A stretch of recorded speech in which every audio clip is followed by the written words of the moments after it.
Bismillahirrahmanirrahim. Assalamualaikum warahmatullahi wabarakatuh.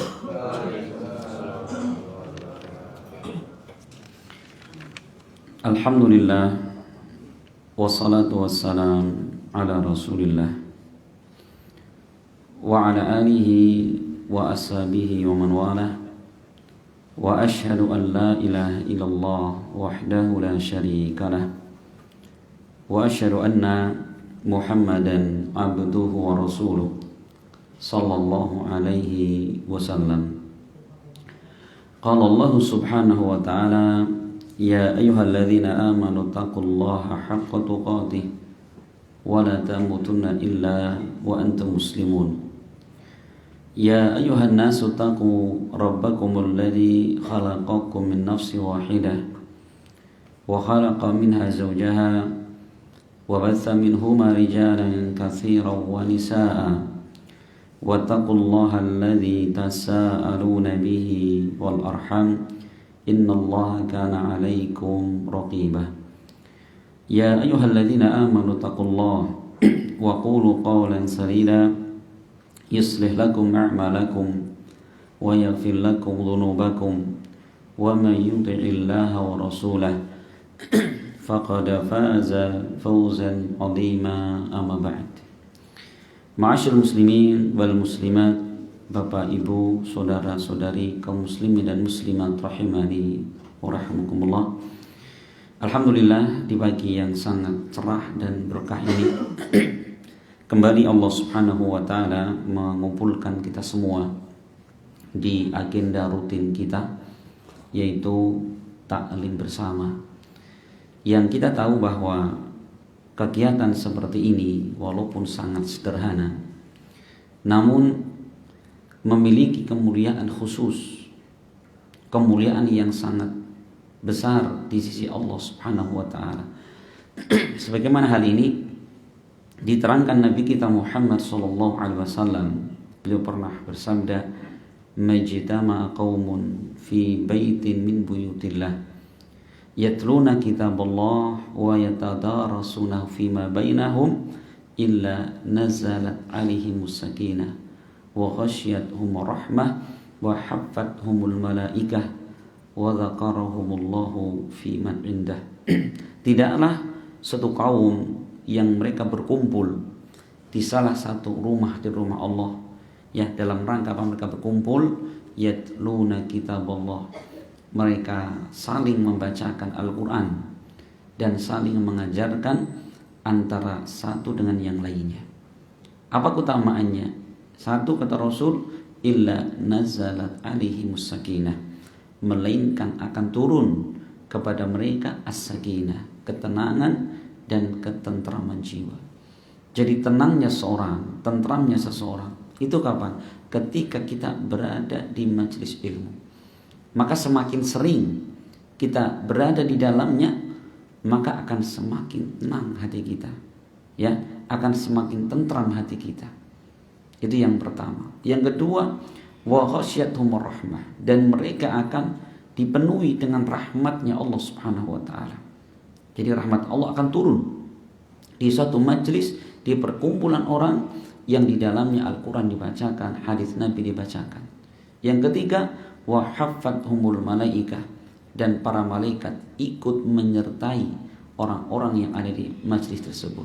Serta yang keempat, wa dzakarahumullahu fi man indah, dan Allah Subhanahu wa taala menyebut-nyebut mereka, ya, di mana? Di hadapan makhluk dari kalangan malaikat. Sebagai apa? Sebagai bentuk bangganya Allah Subhanahu wa taala dengan hamba-hamba yang mereka duduk di majelis-majelis ilmu. Untuk itu teman sekalian, sekali lagi ini adalah kegiatan yang sangat bermanfaat, ya, kegiatan yang sangat baik, yang hendaknya setiap muslim dan muslimah kita menjaga dan menjadikan kegiatan seperti ini sebagai kegiatan yang rutin. Kita sempatkan waktu, ya, untuk belajar agama. Jangan nunggu sempat lah orang kober ya orang ngaji. Gak boleh, ya. Kenapa sekalian? Karena sering saya ingatkan di sini bahwa kata para ulama seperti Imam Ahmad bin Hanbal pernah mengatakan bahwa hajatuna minal ilmi asyaddu min hajatina ila syarabi wa ta'am. Butuhnya kita kepada ilmu agama ini melebihi daripada butuhnya kita kepada makan dan minum. Coba, kenapa? Karena makan dan minum fungsinya apa? Adalah untuk menghidupkan badan kita, menyehatkan jasad kita, gitu saja. Sedangkan ilmu agama fungsinya adalah apa? Menghidupkan dan menyehatkan hati dan iman kita. Maka hati, iman, jika tidak pernah diberi pupuk, nutrisi berupa ilmu agama, bagaimana? Iman akan kering, iman akan layu, lama-lama akan mati sama sekali. Kan ngeri, jasadnya hidup, imannya mati. Sehingga begitu mendengarkan dikumandangkan azan, tidak tertarik hatinya. Ya, berbuat kemaksiatan kepada Allah tidak terasa dalam jiwanya, nikmat saja. Itu diantara ngeri kalau apa? Hati seseorang telah mati. Maka Bapak sekalian, teman sekalian, belajar ilmu agama seperti ini, masya Allah. Ini termasuk kebutuhan yang lebih primer daripada kebutuhan primer. Itu kalau kita mau istilahkan. Nah, teman-teman sekalian, rahimani wa rahimakumullah, insya Allah kita akan kembali melanjutkan pembahasan kita di dalam penjelasan rukun-rukun iman, dan kita akan masuk di rukun iman yang kelima, yaitu apa? Beriman terhadap yaumul akhir. Ya, beriman terhadap yaumul akhir. Di antara ya keyakinan seorang muslim yang wajib diyakini, bahkan tidak boleh sedikit pun ada kekurangan, ada keraguan, adalah apa? Keyakinan tentang datangnya hari kiamat. Ya, karena apa? Tidaklah orang-orang yang ragu terhadap tibanya hari kiamat melainkan siapa? Bukan muslim. Maka Allah menyebutkan di dalam surat At-Taghabun, Allah mengatakan za'amal ladina kafaru an la yub'atsu qul bala wa rabbi latub'atsunna thumma latunabba'unna bima 'amiltum wa dzalika 'ala Allah yasir. Orang-orang kafir mereka menyangka bahwa mereka tidak akan dibangkitkan Allah. Perhatikan, siapa yang menyangka seperti itu? Allah mengatakan za'amal ladzina kafaru. Persangkaan orang kafir, mereka tidak akan dibangkitkan. Allah mengatakan, kul, katakan wahai Nabi, bala wa rabbi, tentu demi Allah kalian akan dibangkitkan kelak pada hari kiamat. Kemudian kalian akan diberitakan terhadap semua yang telah kalian amalkan. Masya Allah. Maka keyakinan seorang muslim, sekali lagi, tidak ada sedikit pun keraguan tentang apa? Tentang tibanya hari kiamat.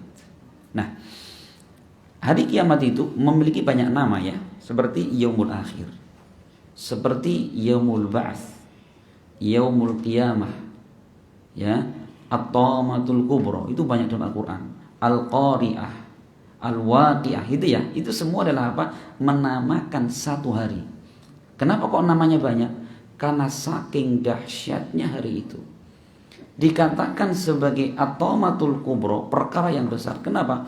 Karena di saat itu hancurlah dunia ini, ya, bumi hancur, ya, semua tatanan hidup manusia hancur, gitu, ekonomi manusia hancur saat itu. Kenapa dikatakan yaumul ba'ats? Karena memang di hari itu manusia akan dibangkitkan dari kubur-kubur mereka, yaumul ba'ats.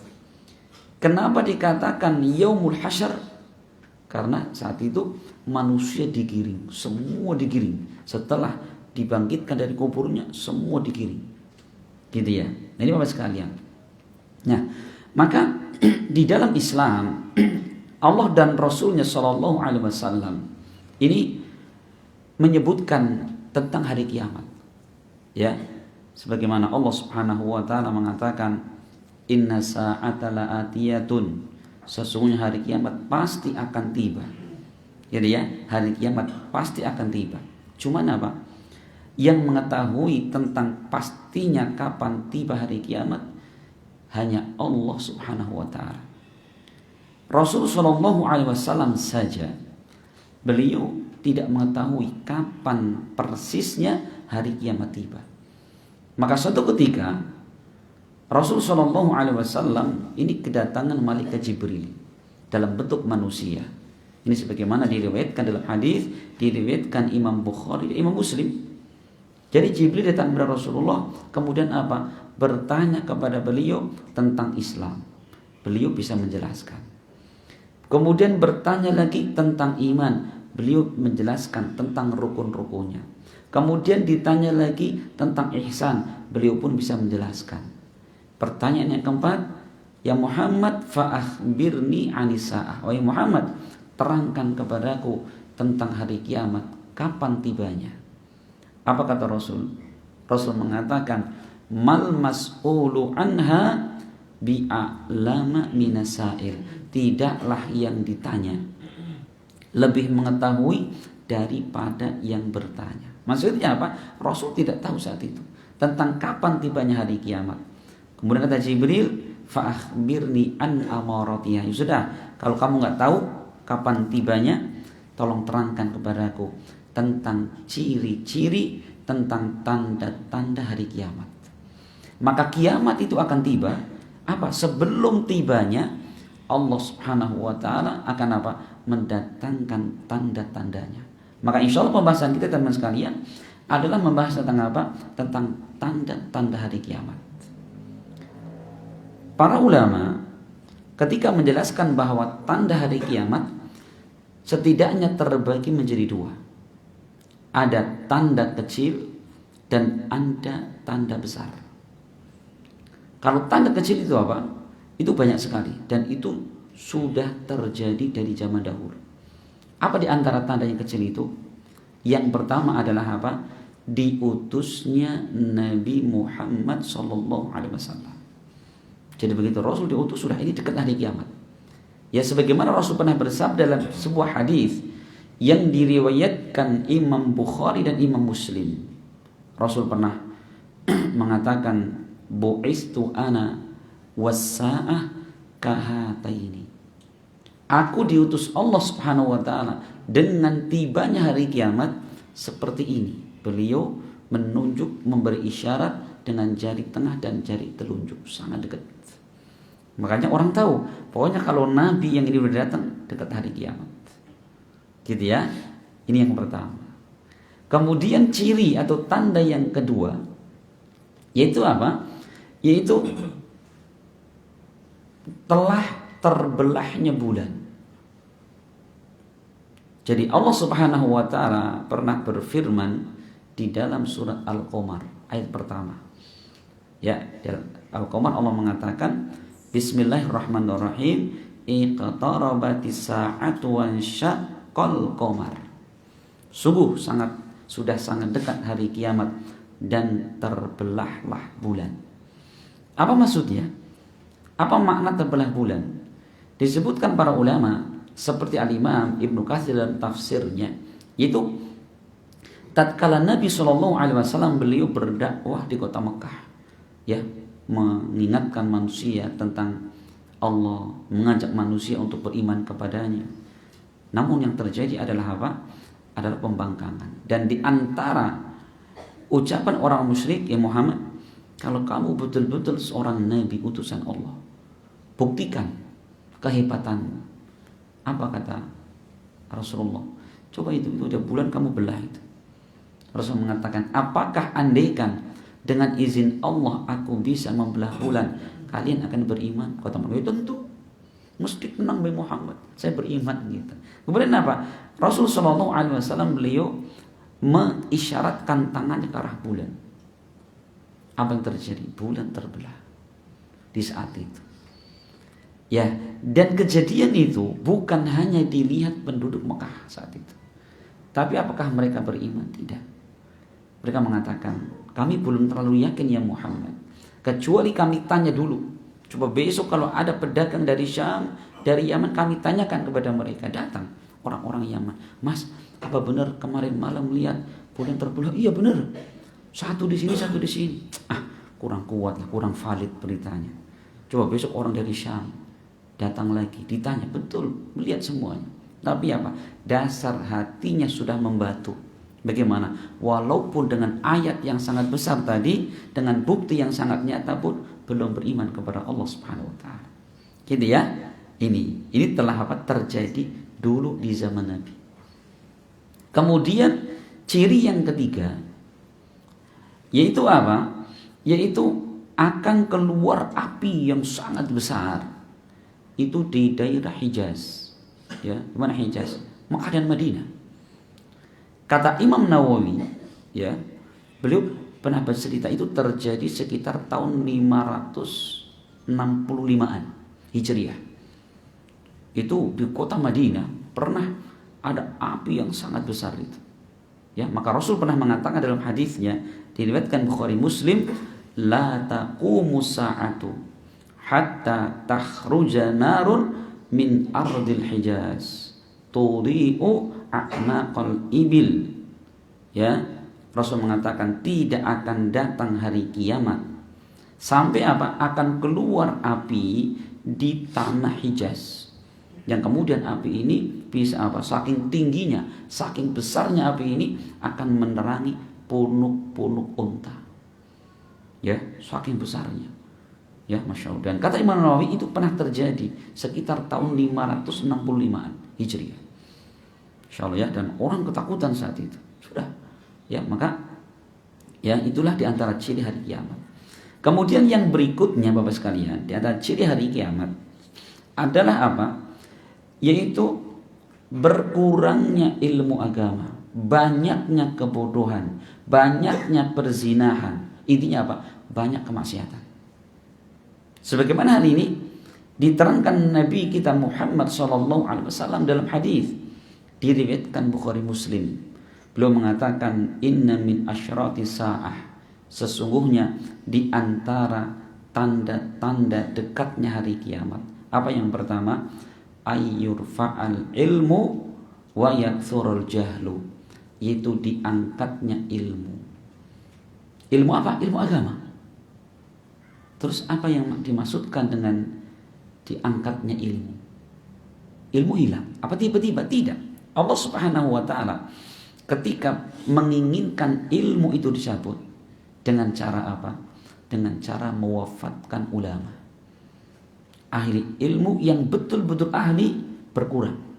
Sehingga Rasul pernah mengatakan dalam hadis diriwayatkan Imam Bukhari, Imam Muslim, innallaha la yaqbil bidul ilma intiza'an yantazi'uhu minal ibad walakin yaqbidul ilma biqabdil ulama hatta idza lam yabqa alimun ittakhadha nasu ru'usan juhala fasu'ilu fa'aftau bi ghairi ilm fadallu wa adallu. Rasul mengatakan, sesungguhnya Allah Subhanahu wa taala tidaklah mencabut ilmu itu langsung, tidak. Dari hati hamba tidak. Tetapi apa? Walakin yaqbidul ilma biqabdil ulama. Namun Allah mencabut ilmu dengan mewafatkan ulama, mewafatkan ahli ilmu. Walaupun kitab masih tersebar di mana-mana. Kitab tentang akidah ada, kitab tentang hadis ada, tafsir Quran ada, akhlak adab ada. Tapi ketika wafatnya para ulama dari situ, ya akan apa? Berkurang ilmu. Maka sampai kata Rasul, hatta idza lam yabqa alimun, maka apabila datang suatu masa tidak ada lagi orang alim di situ. Di kampung, di satu daerah tidak ada orang berilmu. Akhirnya apa? Ittakhadhan nasu ru'usan juhalan. Manusia mengangkat para pemimpin, para tokoh yang bodoh terhadap urusan agama. Apa yang terjadi? Fasu'ilu, mereka ditanya, wong tokoh itu ya, ustadz, kiai, ajengan, ditanya, masa saya nggak tahu? Ya izin, kan gitu. Akhirnya apa? Dia ditanya dan dia menjawab tanpa ilmu. Apa yang terjadi? Dhallu fa'adhallu, maka mereka tersesat dan mereka menyesatkan orang lain. Ini ngerinya Bapak sekalian. Jadi hilangnya ilmu, wafatnya para ulama, itu orang-orang yang betul faham ilmu. Hilang, musibah di tengah umat. Kenapa? Tidak ada orang yang mengingatkan tentang akhirat. Tidak ada lagi orang mengatakan ini halal, ini haram. Ya sudah, yang ada adalah kerusakan di tengah-tengah masyarakat. Maksudnya Ustaz, Ulama seperti apa? Ulama itu berarti orang yang punya ilmu kan gitu. Ilmu tentang apa? Ilmu tentang syariat, ilmu tentang agama. Yang apa? Bersumberkan Al-Quran dan hadis. Lah sekarang mohon maaf Pak, kita kalau mendengarkan ceramah, mohon maaf banget ya, itu kok bisa 2 jam, 1 jam, 3 jam, gak ada satu pun dalil loh Pak. Gak ada ayat, gak ada hadis. Jadi yang ada mohon maaf cerita terus itu. Nah itu apa namanya lucu, wih rame nih pol nih kok. Itu ya, ini fenomena kaum muslimin sekarang ngajinya itu tidak beda dengan apa? Nonton siapa? Tukul guyu bayi gitu ya. Itu yang rame Masya Allah. Sedangkan ilmunya subhanallah, itu yang terpentingnya di situ. Ya umat itu yang dibutuhkan adalah ilmu yang mencerahkan, ilmu yang meluruskan, gitu ya. Bukan malah apa? Diajak ketawa. Ketawa bali ngomong ada duit, ya mumet juga. Masya Allah. Tapi ketika dinasihatkan tentang ilmu, pulang tenang ya. Yang tadinya lagi marah-marah sama istri, Bu ngapunten Bu ya, aku kasar sama ibu. Ngapa ya nek? Jaluk ngapura Mas. Iya kok ngaji kata Pak Ustadz, suami harus baik sama istri. Masya Allah. Yang dulu suami pelit sama istri, begitu ngaji jadi berubah. Sekarang Bu, uang belanja ditambah apa? Dengarin teman Pak, iya Pok, hasil ngaji. Masya Allah. Yang dulu ya Masya Allah, jadi orang kalau pulang rumah kayak macan. Wis anak-anak tiarap kabeh langsung masuk kamar turu ge, ngapa? Bapak ki Bali. Begitu bareng ngaji Masya Allah, Assalamualaikum, gimana anak-anakku? Ngawa martabak mani. Geus guyu kabeh anake. Bojone bingung guyu. Itu ya, subhanallah. Itu Bapak sekalian. Dulunya malas ibadah, sekarang Masya Allah sebelum subuh baru tahrim itu ya, sudah bangun. Apa? Dan iya Pak, ngaji ini hasil ngaji, gitu Pak. Maka orang yang ngaji harus apa? Ada perubahan sikap, perubahan akhlak, perubahan keyakinan, gitu loh. Itu baru namanya ilmu. Nah, baru dibutuhkan ulama yang betul-betul mengajarkan umat kepada ilmu. Ini yang pertama. Jadi apa? Diangkatnya ilmu. Kemudian apa? Ciri yang kedua datang hari kiamat. Wa yaksurul jahlu, dan apa? Tersebar kebodohan. Yang berbicara bukan ilmu, yang mimpin bukan ilmu, dan orang-orang tidak berilmu. Kemudian yang ketiga kata Nabi, wa yaksuruz zina, dan semakin banyak merajalela perzinahan. Nah itu semua porosnya ilmu Pak. Kalau ilmu sudah dilupakan, ilmu sudah semakin kecil, bagaimana? Kerusakan di mana-mana. Orang nyari duit susah, lah akhirnya apa? Dodolan pecel angel, dodolan klambi angel, akhirnya apa? Dodolan jual diri. Masya Allah. Instan. Alhamdulillah. Itu ya. Iya. Makanya Bapak sekalian, Masya Allah, kita sebagai orang tua ini punya tanggung jawab besar. Bagaimana kita mendidik putra putri kita dari kerusakan akhlak seperti ini.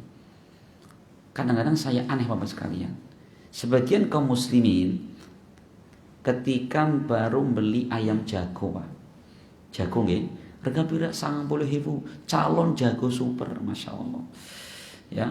Jam 5 sore belum pulang jagonya, bagaimana Pak? Langsung bikin status kok, ayam jagoku hilang loh, lur sampai sana lur, kabar ya, Masya Allah hilang. Maghrib belum pulang langsung dia patroli kampung, jangan-jangan ngomongin siapa. Anak wadoni jam sanga orang balik tenang baik. Kadang-kadang ada apa tadi ya, ayam jago seharga 90.000, maghrib belum pulang dia keliling kampung, bikin pengumuman di mana-mana. Anak gadisnya jam 9 malam belum pulang, tenang.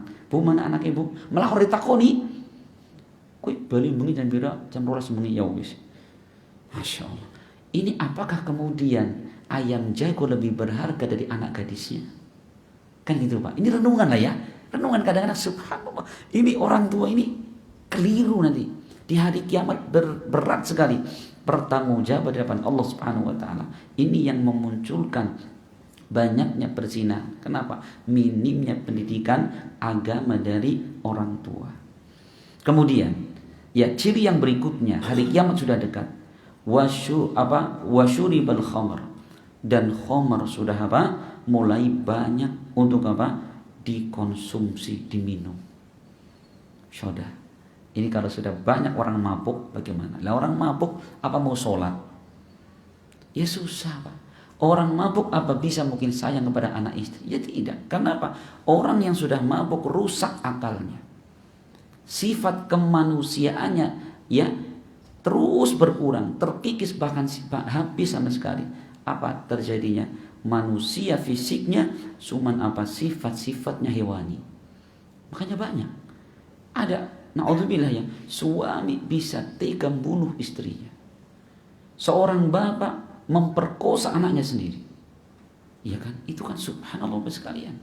Jadi yang namanya perbuatan dosa ini saling apa? Saling membawa dosa yang lain. Maka hari kiamat tiba, ciri-cirinya ini. Kemudian yang berikutnya adalah apa? Wa yaqillur rijal wa yaksurun nisa. Jumlah lelaki semakin sedikit, jumlah perempuan semakin banyak. Bahkan Rasul mengatakan hatta yakuna li khamsina imra'atan al-qayyim wahid. Sampai datang suatu ketika nanti bahwa 50 perempuan ini dipimpin oleh satu orang laki-laki. Jadi apa? Perbandingan laki-laki perempuan di suatu saat nanti satu laki-laki 50 perempuan. Insyaallah ya. Nah, ini jumlah banyak perempuan kalau kita lihat sudah di mana-mana. Contoh sekarang jangan jauh-jauh lah. Kita tanya sekolah atau pesantren. Kita punya pesantren Bapak sekalian. Kalau buka pendaftaran ya, putra satu kelas, putri satu kelas. Itu pendaftar putri 2 kali lipat. Kelas putri 2 kali lipat. Selalu. Kenapa? Memang akhir zaman. Lah, begitu jumlah perempuan banyak, maka jatah laki-laki semakin itu kan, berkurang kan? Perempuan banyak, laki-laki sedikit. Akhirnya apa? Ya gitu. Yang terjadi. Apa yang terjadi? Perempuan ini banyak yang nakal. Kenapa ya tadi? Karena mau nikah belum ada laki-laki yang mendekat kepada dirinya. Kerusukannya terus ke sana. Masya Allah ini ya. Ini Rasul menyebutkan ada beberapa ciri apa? Datangnya hari kiamat. Apa tadi? Yaitu apa tadi? Diangkatnya ilmu, banyaknya kebodohan, banyaknya perzinahan, banyaknya minum khamr, jumlah laki-laki sedikit, jumlah wanita semakin banyak. Karena kerusakan wanita Bapak sekalian itu melebihi daripada kerusakan minuman keras. Sampai kata ulama menggambarkan, misalkan ada satu kampung penduduknya soleh. Tiba-tiba ada orang datang bawa topi miring. Mas, jajah topi miring, wis nikmati pol, haram. Langsung orang soleh. Ganti yang lain, whisky, malah mau topi lenceng, nggak mau dia. Gitu lah. Tapi tiba-tiba di satu kampung orang soleh datang satu wanita nakal. Bagaimana nakalnya? Suka apa? Koleksi nomor WA laki-laki lain. Ya, biasanya pertama ini curhat.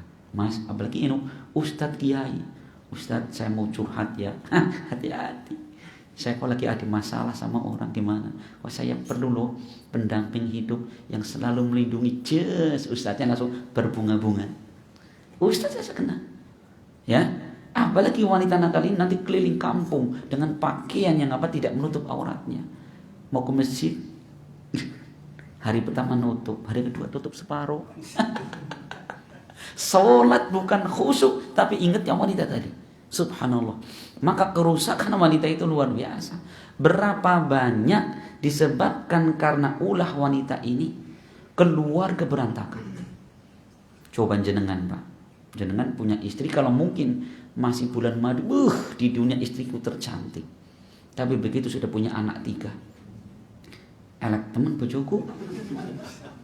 Lewat jalan ada mbak-mbak naik beat, bajunya pink, di depannya, wih masya Allah gitu Pak. Makanya dulu di zaman para ulama ada seorang laki-laki dia datang kepada seorang ulama, Syekh, saya itu aneh. Apa anehnya? Dulu sebelum saya nikah dengan istriku ini, subhanallah, seakan-akan di dunia ini tidak ada wanita yang lebih cantik daripada istri saya.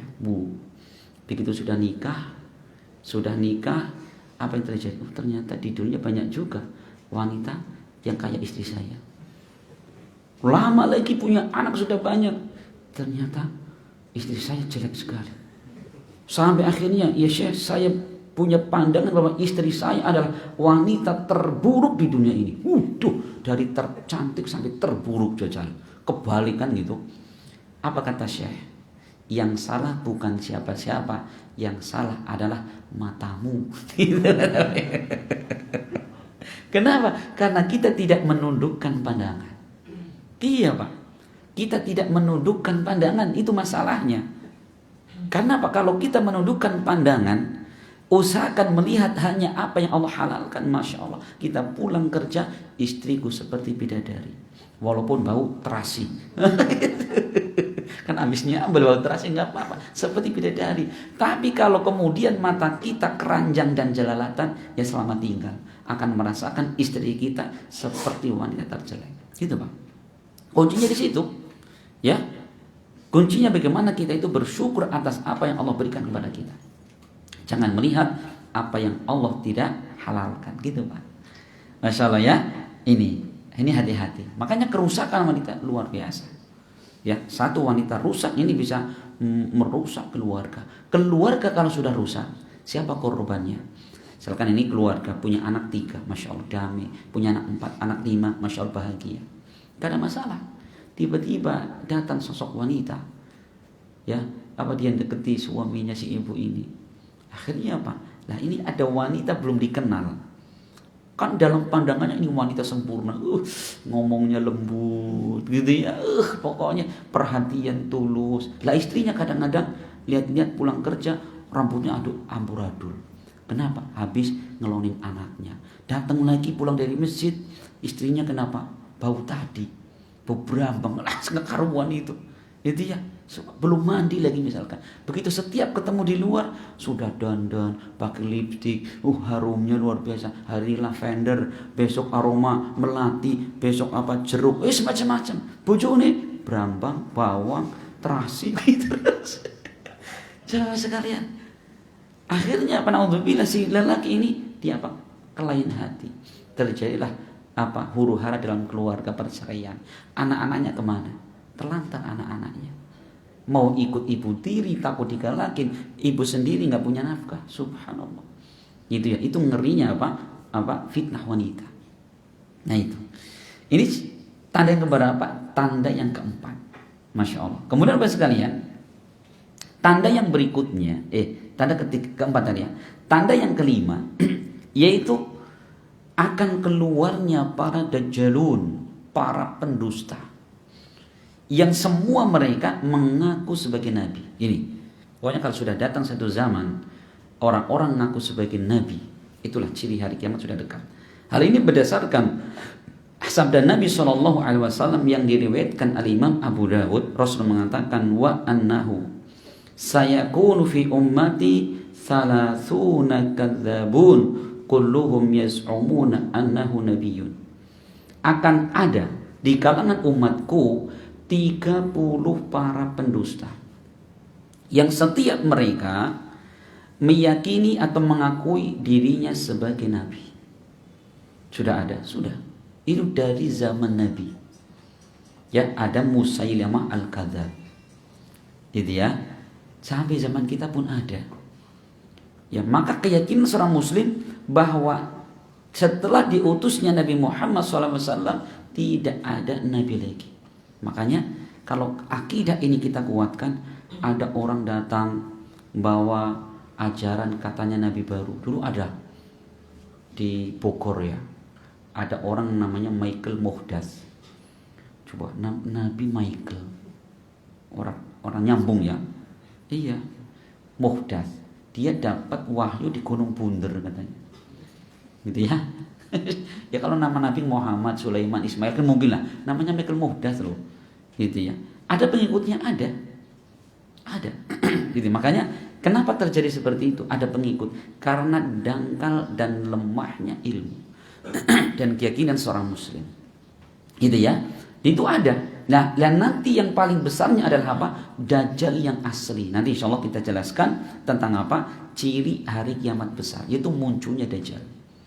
Nah, itu ciri yang keberapa? Yang kelima. Kemudian ciri yang keenam, ya, yaitu apa?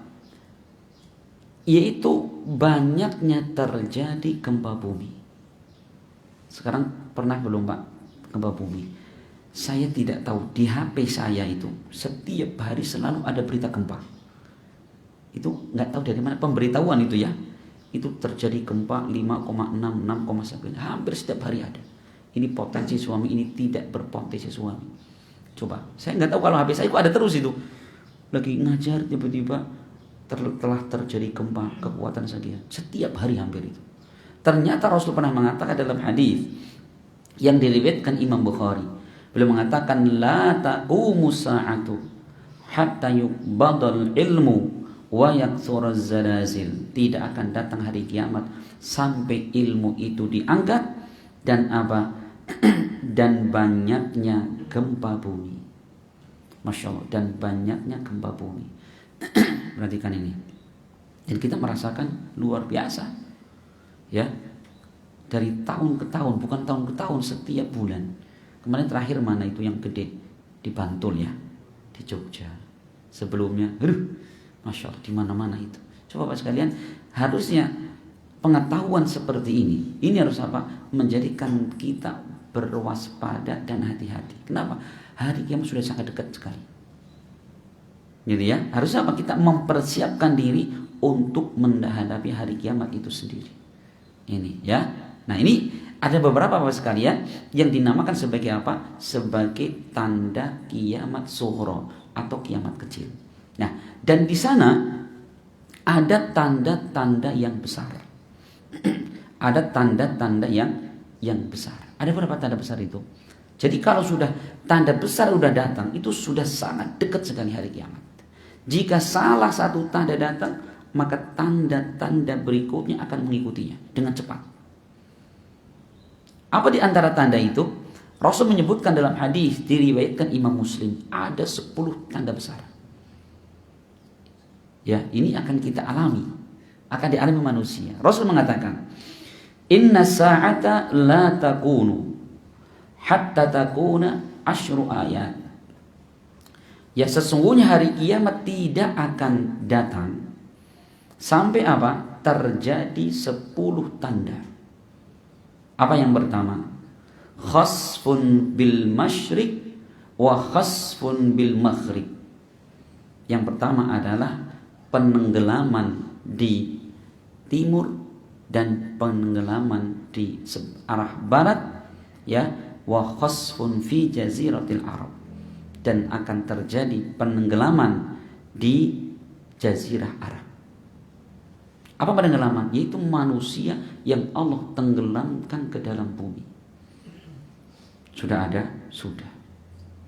Ya, ada yang namanya tanah longsor. Sudah terjadi, sering banget. Bahkan belum lama tahun 2018 likuifaksi. Itu ya.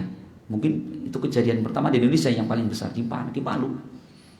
Itu ada likuifaksi, ada tanah longsor, ada apa lagi? Tsunami, gempa bumi, kumpul di situ. Masya Allah ya. Ini Bapak sekalian, terjadi, sudah terjadi. Dan itu banyak Pak. Kalau sekali ada tanah longsor, ratusan jiwa meninggal. Gitu ya. Makanya pernah dengar nggak Bapak sekalian?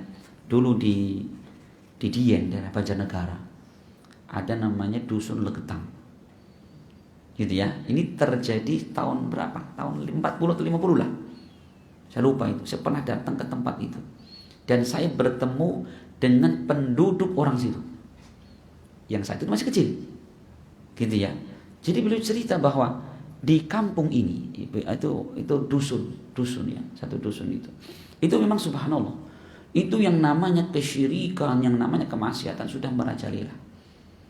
Ya, sampai beliau cerita, jadi kampung Legetang itu di sini Pak, di atas bukit. Di sini ada bukit, di sini lembah. Saat itu apa terjadi longsor Pak? Yang kata orang situ, saya lihat bekas longsornya itu nggak besar nggak. Itu secara akal manusia, namanya longsor itu kan dia lari ke daerah yang lebih rendah gitu ya. Tanah segitu loh. Ternyata apa? Di bawah lembah ini ada batu besar sekali. Saya lihat itu batunya hitam sekali. Itu tingginya itu ada ini. Itu yang kelihatan ya, belum lagi yang tertimbun di tanah. Itu segini. Besarnya ada dari saya sampai ujung sana. Berapa meter ini? 8-9 meter ada ya? Iya, itu panjangnya, tingginya ini. Malah tinggi lagi kayaknya itu. Dulu kata Pak itu, teman saya itu bilang, dulu batunya di bawah sana. Begitu terkena longsor, ternyata apa? Tanah itu bisa mengangkat batu tersebut, bisa melewati si kampung ini. Bahkan melewati kampung, akhirnya batunya sekarang di sini. Satu malam 300 orang meninggal. Plus 10 orang yang itu adalah tamu. Akhirnya saya tanya, Pak, emang kondisi masyarakat gimana? Gini, Mas. Masyarakat sini mereka memang apa? Kesyirikan merajalela di mana-mana. Batu itu ada lubangnya. Ini lubangnya masih ada, kelihatan lubangnya itu. Jadi kalau warga sini mereka butuh sesuatu, bukan minta kepada Allah Subhanahu wa taala, tapi apa? Mereka segera membuat persembahan sesaji kemudian ditaruh di batu ini. Iya. Yang namanya masjid, musola itu bukan untuk ngaji, bukan untuk sholat. Tapi apa? Ronggingan, Mas. Jadi ronggingan itu di teras masjid, gamelan. Itu yang yang joget-joget wanita itu di mana? Di halaman musola. Kalau gerimis masuk. Jadi mereka apa tadi? Gamelannya di musola gitu ya. Yang joget perempuannya di musola. Subhanallah. Bisa main gaple di dalam musola. Sabung ayam di dalam musola. Sudah. Ini kalau masyarakat sudah seperti itu, kemaksiatan seperti itu, perzinahan itu luar biasa. Perhatikan, Allah tiba-tiba datangkan azab yang luar biasa, mati semua. Hanya 1 atau 2 orang itu menjadi saksi hidupnya. Selalu Pak, Allah kalau mendatangkan siksaan besar, Allah itu apa? Menyisakan barang 1 atau 2 orang. Apa kira-kira hikmahnya? Untuk menceritakan kepada orang lain di situ. Insyaallah. Ya sampai teman saya cerita, Pak Ustaz, saya pas kalau nyangkul, beliau kan itu lahan beliau di situ, ditanami kentang itu. Itu masih sering dapat tengkorak, kadang-kadang tulang manusia. Terus diapain Pak? Lah, saya tanam di pojokan sana kata dia gitu. Nah itu di tanah beliau itu sampingnya itu Pak, itu pekuburan masal di situ. Yang sekarang ada apa namanya? Ada tugu prasastinya di situ. Prasasti ya, pengingat di situ. Insyaallah subhanallah, luar biasa itu. Gitu ya. Ini kan di depan mata Pak. Ini bukan di tanah Arab, bukan di luar negeri. Nah, dekat sekali. Kalau dari rumah orang tua saya sekitar 15 kiloan. Jadi ke tempat kejadian itu. Subhanallah itu. Gitu ya. Bagaimana Bapak sekalian? Allah Subhanahu wa taala yang ketika sudah dekat hari kiamat itu ciri-cirinya. Yaitu apa? Yaitu penenggelaman di timur dan di barat. Kemudian apa? Yang berikutnya kata Rasulullah SAW, yaitu ad-dukhan. Akan datang asap. Ya, akan datang apa? Asap. Atau sebelumnya sebenarnya itu ya, apa namanya? Iya, asap. Apa asap itu? Asap yang menjadikan manusia mereka, asap dan api juga datang nanti. Ya. Sebenarnya ada tanda yang besar juga, yaitu apa? Akan keluarnya Imam Mahdi. Imam Mahdi itu yang Rasul mengatakan Imam Mahdi itu imam ya, Mahdi yang ditunggu-tunggu, yaitu ada seorang datang namanya seperti namaku. Nama bapaknya seperti nama bapakku. Siapa namanya? Muhammad bin Abdullah. Ya, orang ini akan datang suatu ketika nanti. Pengikutnya cuma sedikit sekali. Gitu ya. Kemudian apa? Orang ini nanti kemudian akan apa? Melakukan sholat di Damaskus, di ibu kota Suriah di situ. Kemudian apa? Nabi Isa alaihissalam kemudian apa? Menjadi makmumnya beliau.